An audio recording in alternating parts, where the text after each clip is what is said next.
sorry. Conservation Committee.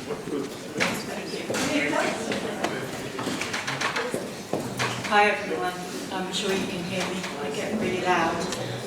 So I hope I'm not going to move too far away from this and make my voice go in and out. Let's just check how this works. Oh, maybe the wrong way around. There we go. So I'm Esther Conway. I'm going to talk to you about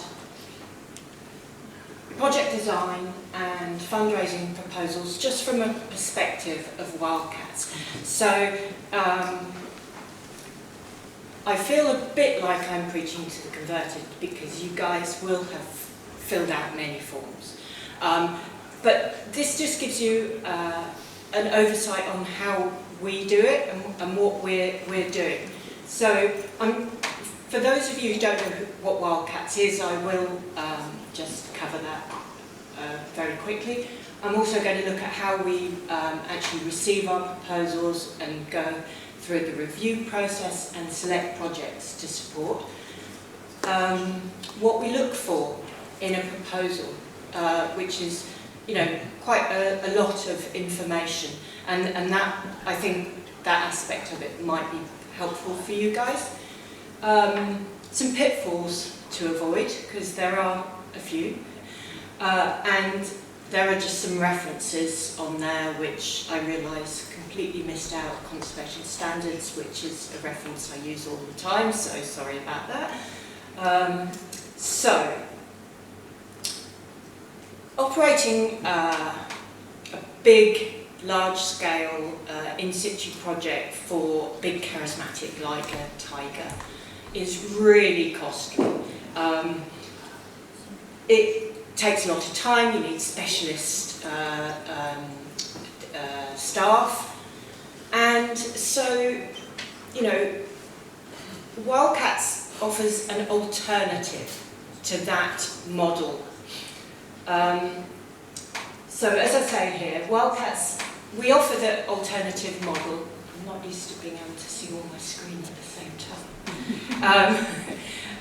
So we're offering an alternative model using the one plan approach to holders of amur tigers and amur leopards through zoo-led conservation funding initiative.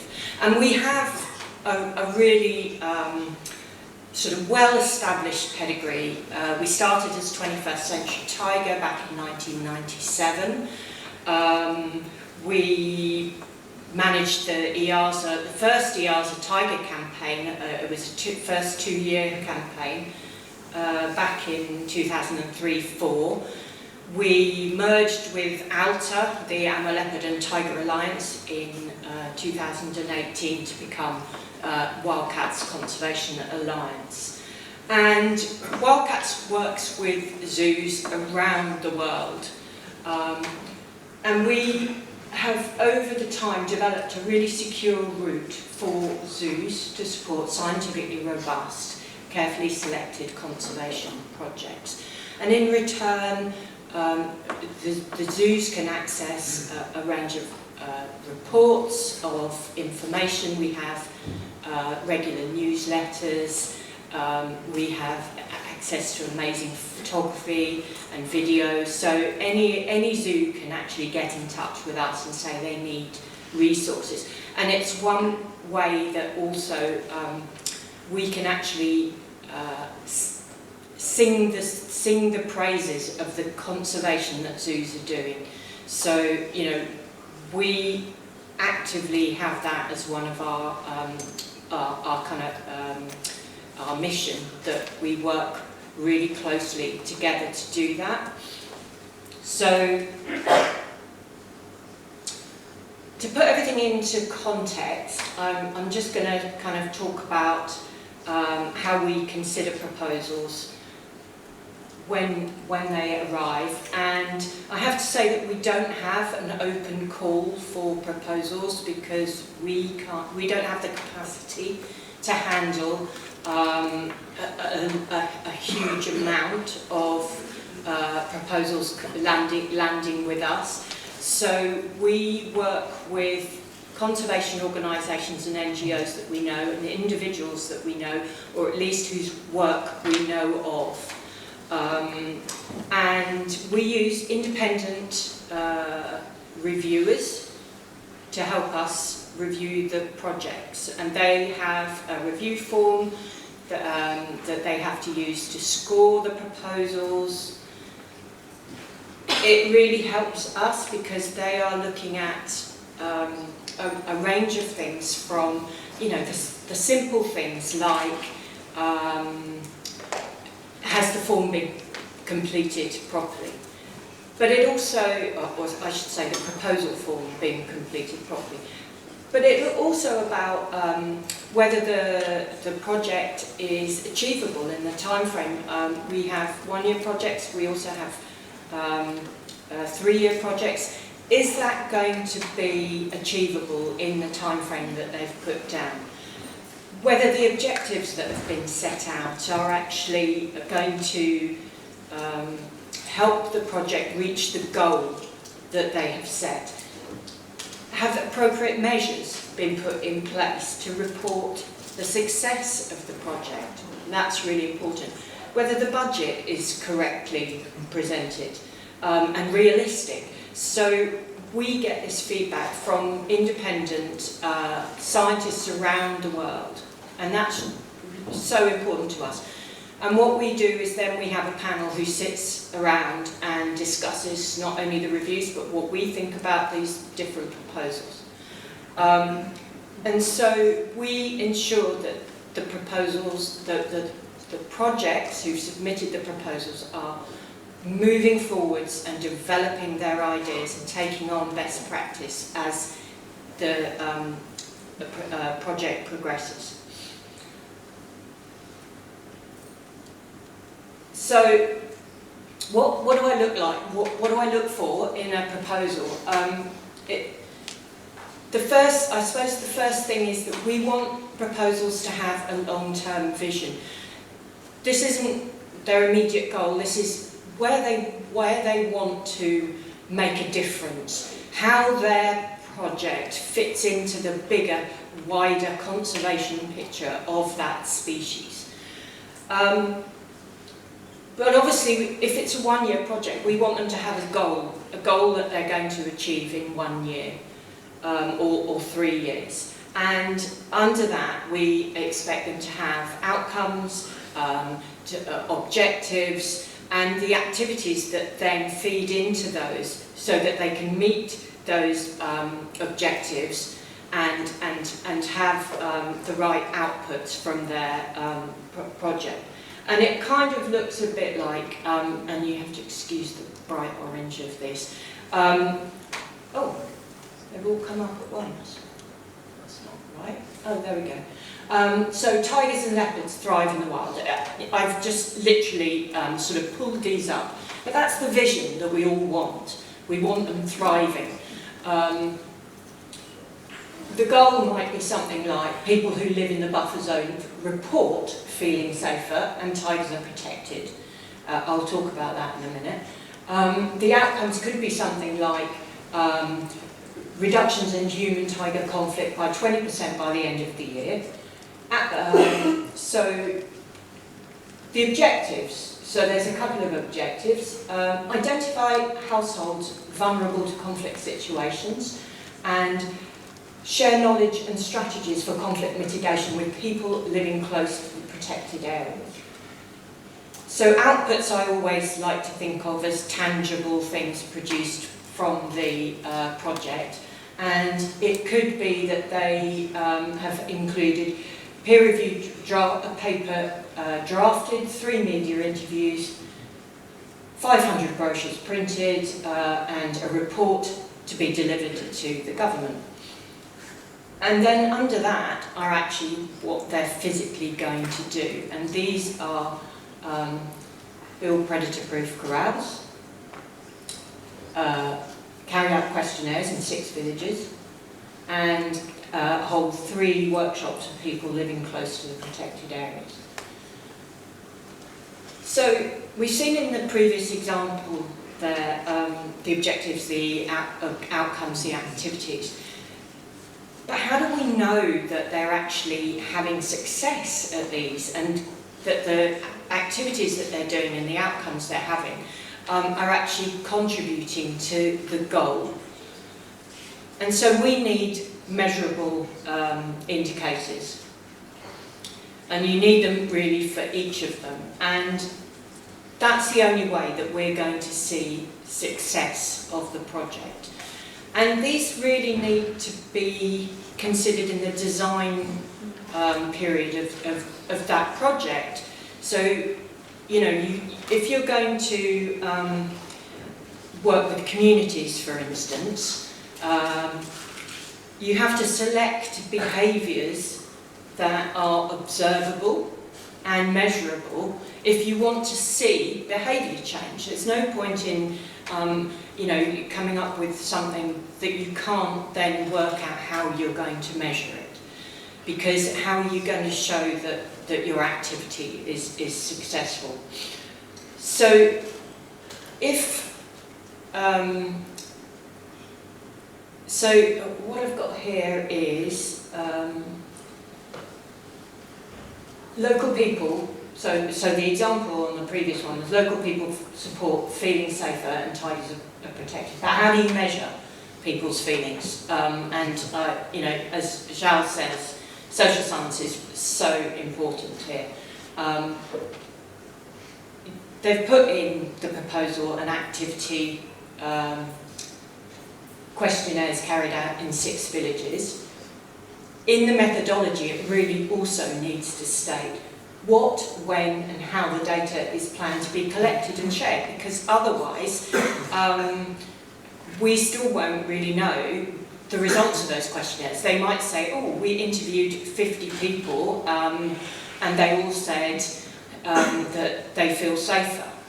That actually doesn't tell us much, and you can't really rely on that kind of hearsay and quantitative results are really important, but you need the qualitative as well. So that's really important. If a proposal was more about species monitoring, we would expect for measures to be very much about, you know, the monitoring aspect, about their camera trapping, about species abundance, about providing baselines to show change. So again, the outcome here, reduction in human-tiger conflict by 20% by the end of the year. Again, we would want to see when, how and what data is going to be collected on the human-tiger conflict. And if there's no baseline to measure it, how are we going to know? So there needs to be that baseline. And if they haven't got that baseline data of, you know, what level of conflict there is, then actually the outcome should be that they need to by the end of the project, have that baseline data. So activities, workshops, again, as I say, one of the most important things about workshops I find is that you don't get enough detail on who's the target audience for these workshops. You know, we often get how many people have attended it, but what's the gender split? What's the age split? We often find that it's the women who go out into the fields and do the work, and they're the ones who are often at risk of conflict. But if they're not invited and included in the workshops, or there are workshops targeted at getting that information to them, how's it going to make a difference to their lives? And so that's the kind, we need that background, that explanation in the proposal to really make a difference.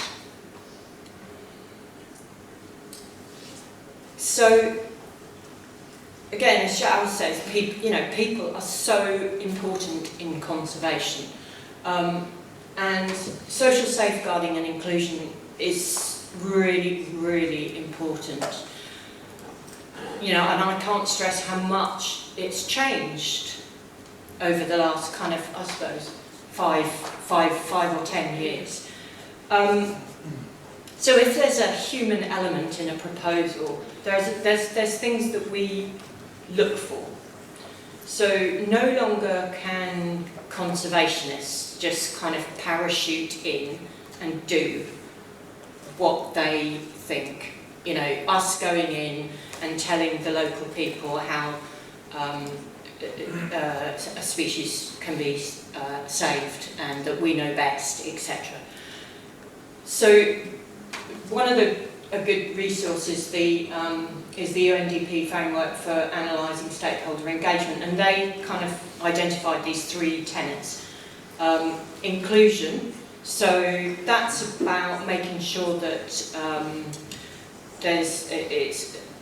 the proposals or the activities are non-discriminatory, they are accessible to everyone, and that there is equity in the proposal, in the reach that it's going to have with local people. I'll use that. I'll explain that in a minute. But access to, so participation is about access to information. So to make sure that everyone knows what's going on, and that the information is available in an accessible way to people. And that people living in the area of the project actually have a role in the decision making. And then the last one, the accountability, is about transparency of process. It's about making sure that local people know what you're doing, why you're there, what you're trying to achieve. And also that they have a way of communicating with you, so that if they think what you're doing is wrong, you will listen to them, and there is a way of, you have a process of working with the community to answer their questions, and to provide reassurances, or even to, you know, change what you're doing based on their on what they're feeling about it. So when we look at proposals, and it has, you know, we look at them and we ask ourselves whether there's local people living around the area have been included in the decision making. How is people's data handled? So, you know, we're also hot on GDPR now about, you know, data sharing, etc. But how are we handling people's data over there? How is the project managing that? That's a really important thing, because everyone has completely different ways of approaching this, but no longer can we just receive sort of random photos from the project team of local people working in the fields, because they actually now have to make sure that there is consent, free, prior and informed consent for photos. So that's really an important thing. And questionnaires, again, you know, is the data going to remain anonymous? Is the questionnaire designed so that people who can't read or write can access it? Is there a way, you know, has that been considered? And sometimes, you know, we do find that, you know, data will come back from projects, and they will say, well, you know, 15 people at the meeting didn't, you know, couldn't fill in the questionnaire because they couldn't read it. That's a big failing. And so these things need to actually be looked at. So, capacity sharing. I used to call this capacity building, and until it was actually pointed out to me that building is a bit of a one-way relationship, And actually it is about an exchange of information, because the people who are living in the region where you're working, they know the species, they know the landscape, they have that important cultural and historical knowledge that they can bring to the project. So there's also training down here, and you know, it's really, I find it very interesting that there's this growth now in things like ranger associations, but so many of the projects still are not tapping into the resources that they provide to rangers working around the world. And that's something that we help, you know, we hope we can encourage projects that we're working with to do. So again, if you're working with an in-country project that has rangers, that's a key thing that you can help them with. So we have a section in our proposal that allows people to put in past projects, and it's really useful for us to see training in those. As long as it's relevant to what that proposal is, it helps us show that that projects are valuing their staff. So due diligence, I've put this lovely picture of this cub up here because everyone sees due diligence and they switch off immediately. But you know what? It's really important. Know your partners. So many of your institutions will already have policies about who you work with and who you won't work with, and how you choose those people. And so one of the examples I've got here is, if you want to work with a palm oil plantation to help it monitor wildlife, yeah, is it wrong if it's not a certified sustainable producer, or is it right because actually if they're not, you can help them gain that knowledge and experience and become a better practitioner, a better producer. Your institution should already have decisions like that somewhere, and if they haven't, you need to get them to think about things like that, because then when you get an application for funding, or you want to work with someone in country, then you already have that. Safeguarding is really important, and yeah, it's local people, local communities, and not just local communities, but also children and vulnerable people. But you're also safeguarding your staff, and you need to make sure. We always like to look and make sure that due diligence includes things like anti-corruption and anti-bribery policies, to make sure that the staff working in country know what they're doing. And project reports, really important. We get project reports twice a year, and we need to make sure that that matches up to the proposal. You'd be surprised at how much of it comes back with huge bits missing. Ooh, you know, I forgot to include that in the report, or oops, we didn't do it. So it's really important that you're very clear on your reporting. Pitfalls. I'm running out of time. I'm talking too much. These are some really clear pitfalls, okay? Make sure you fill in the right application form if you are applying for funding. The number of people who don't is astounding. It might be an old one, or even one that they applied using 3 years ago and they just cut and paste the new information in it. It doesn't work, okay? Have realistic expectations. You all know that, we've heard that one before. Avoid assumptions. It's really key that we know, that you know who's going to read that proposal, who's going to be the decider, how much knowledge do they know. You can't assume that they know lots about it. Even a project that's been running for several years, you get it. We give it to a reviewer who's never reviewed that project before. If if it's got an education element, we might send it off to an education specialist. But they don't. They will review the whole thing, and if something doesn't make sense, they will point it out. So you need to think about making it as clear and concise as possible, making sure that you include everything that is telling that story. And those are my references. You don't need to see those. You can if you want to, but these are some of our supported. These are just the zoos that supported us in 2023. And these are just the EASA zoos. Obviously, there's many more outside of EASA.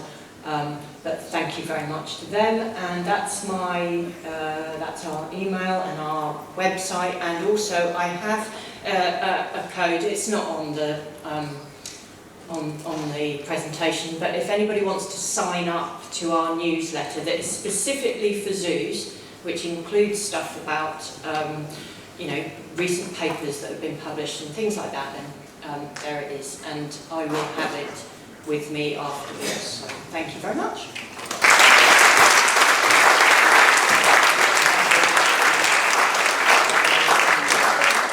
Thank you, Esther. Social science came back, so we are happy. And one question, a single one for Esther before we go to the new one, if there is somebody that has a question. So perfect, thank you. I'm going to meet up with people later, so please come and join me if you want to ask any questions about what we're actually doing at the moment. Thank you. So now we're moving to the next presentation.